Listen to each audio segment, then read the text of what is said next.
Hey guys, Tad here from Attack of the Killer podcast with a Patreon exclusive bonus video just for you, the Patreon attackers. As always, I want to thank you for subscribing to our Patreon. Any amount is great. We really appreciate every dollar that you give us, and we thank you for listening. So I'm going to jump right into it. No surprises here. I finally got something new. It's been a while. So I figured I would spare my face out of this one and just sort of play with it and show you what I got. Obviously, it's NECA's new Ultimate Pinhead from Hellraiser. Yeah, I sort of put up a poll on our Facebook group. If you're not on Facebook, our Facebook group, it's Attack of the Killer Podcast Group Edition. And I had a hard time deciding. I had a Target gift card if I wanted to get this or the new Candyman retro figure. I'm sort of glad that you chose this one because, yeah, I obviously don't collect the retro figures, but I love Candyman, so I really considered it. But in the end, you guys really wanted this one, so I'm glad that you picked it because I need an Ultimate, and I don't actually have a 7-inch Pinhead. I have 18-inch Pinhead and a 7-inch Chatterer, but I do not have any other ones. I will apologize in advance. I don't have my wire clipper, so this could be a longer review of me just twisting twist ties. But let's get to it. Yeah, standard box art. Obviously, the original Hellraiser poster art here. Hellraiser logo there. Hellraiser, credits. Pretty standard. And then a picture actually of what could have been, which is sort of sad because this figure originally was supposed to have metal pins and he looked really cool, and here's what we got as a actual final figure. But we'll open him up and check him out and see if he lives up to some of the reviews I'm reading, which is he's getting great reviews, a lot of hype on him. So we'll see how this goes. Let's get right to it.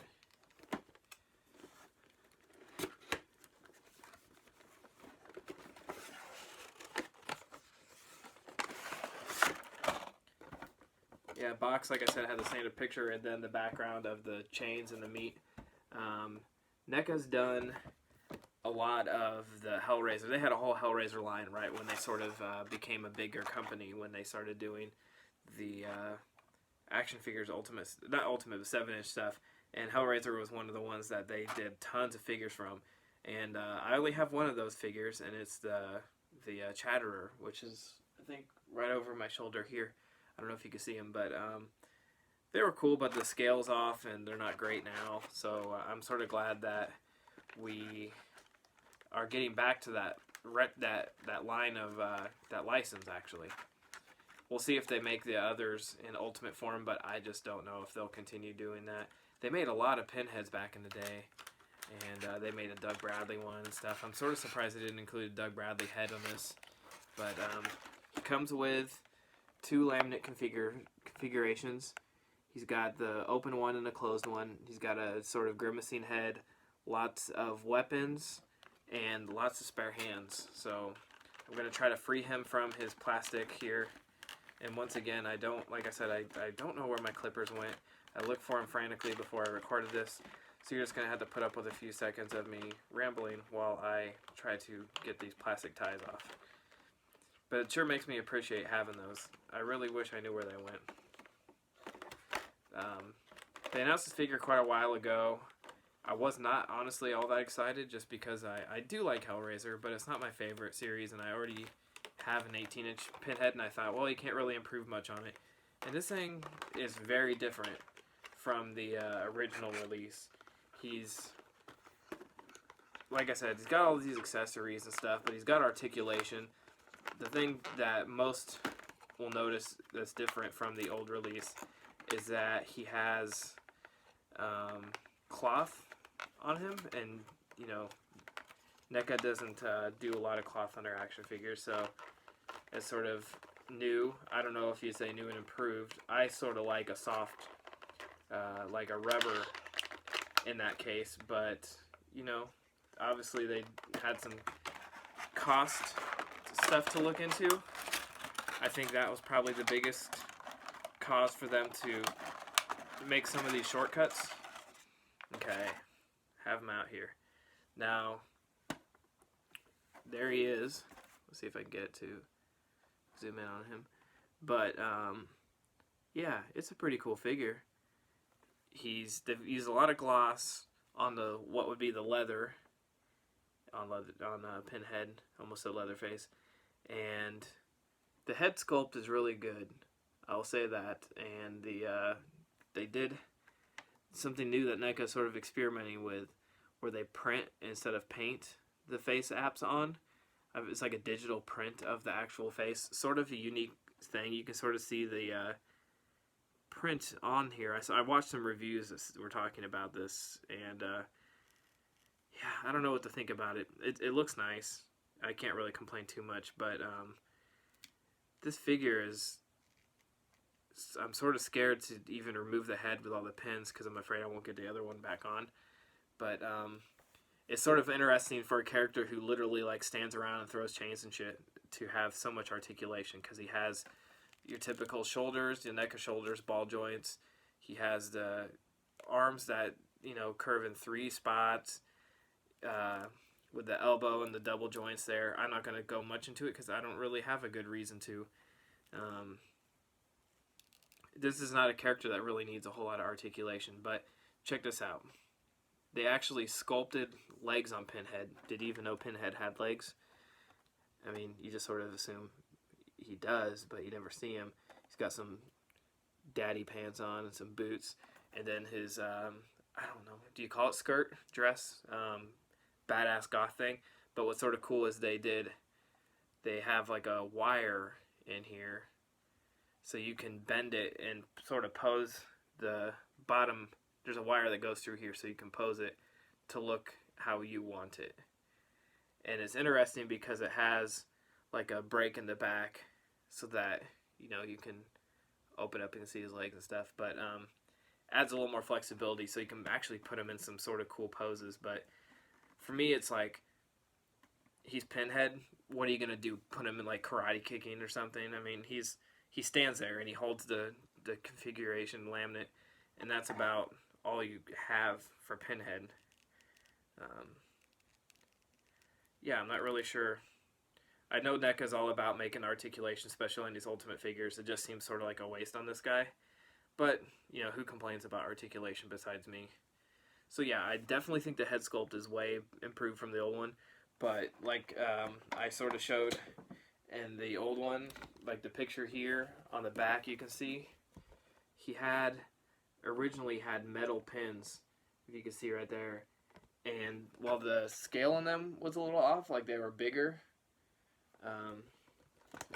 Actually, I think, yeah, they might have updated the pictures, but originally supposed to come with metal pins. Obviously, the cost probably is what killed that. So he has very soft plastic pins, and that's very horrible when you're changing the heads. But what you have to do is sort of just grab them by the ears. And luckily, this figure, the head comes off very easily, so you can pull it right off, and I'll show you the other head sculpt.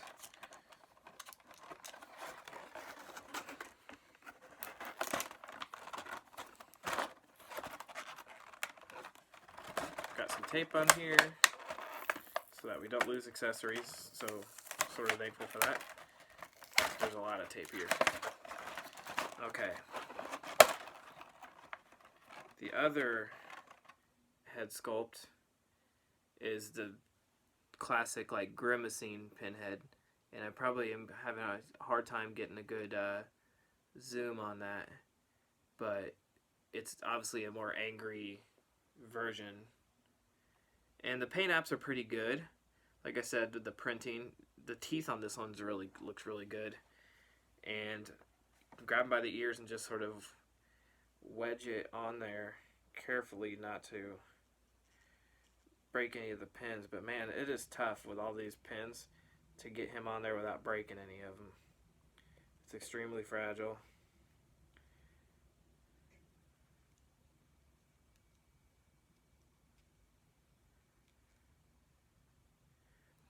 Yeah, I'm not sure which head I like better, because that's pretty badass too. And he comes with sort of like a, I don't know what the hell you call any of these. I'm not a farmer or a surgeon or anything. Like a hacksaw, if you can even see that on the camera. And then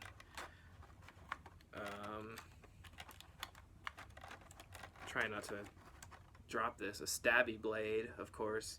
And if you're familiar with Pinhead, you know these usually sort of hang from his belt around his torso.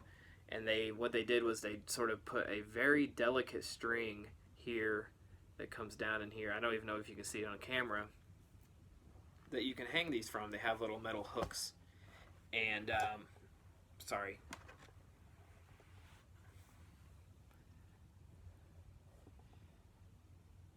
And what's interesting is, you know, he has the articulation in his chest here, like a bendable. But you want to make sure not to bend that too much, because that string will break if you bend him all the way, because he's pretty flexible, but you don't want him to be too flexible. And he comes with 4 extra hands so he can hold the weapons. And then he comes with 2 different versions of the laminate. Closed, obviously.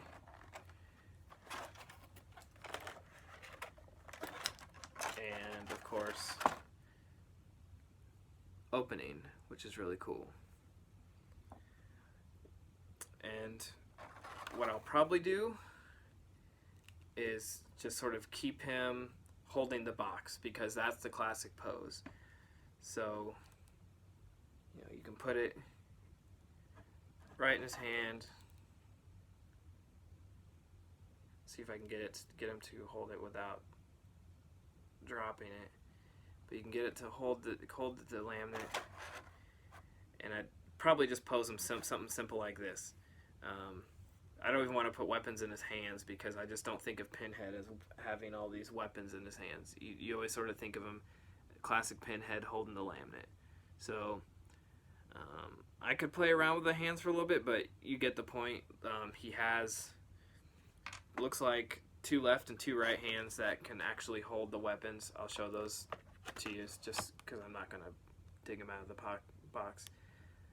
But sometimes, well, most of the time, those are a huge pain in the ass to change. So I'll probably be boring and just throw the weapons on his belt. And like I said, throw the laminate in his hand. You can see that his skirt is sort of like a cheap vinyl, almost like has like a texture to it. It's pretty cool, but you know, it would have been, I think the soft plastic is way cooler. I just don't like mixing the mediums, having actual cloth on it. I wasn't a big fan. They did that with the Ultimate Leatherface. They added like an apron that was actually actual material, and didn't like that. I'm a sucker. I like my fixed poses. I like the soft rubber, and that was originally what it was pictured with, soft rubber and metal pins, and they sort of had to change things, which is fine. I understand. You got to do what you got to do. But overall, this is cool. Not my favorite figure by any means, but I do highly recommend it. If you're a Hellraiser fan, NECA fan, whatever, pick it up. You know, check it out, I guess. That's it. NECA's Ultimate Pinhead from Hellraiser. He'll tear your soul apart. Again, thanks for watching. Thanks for subscribing. Thanks for listening to the podcast, and I'll see you next time.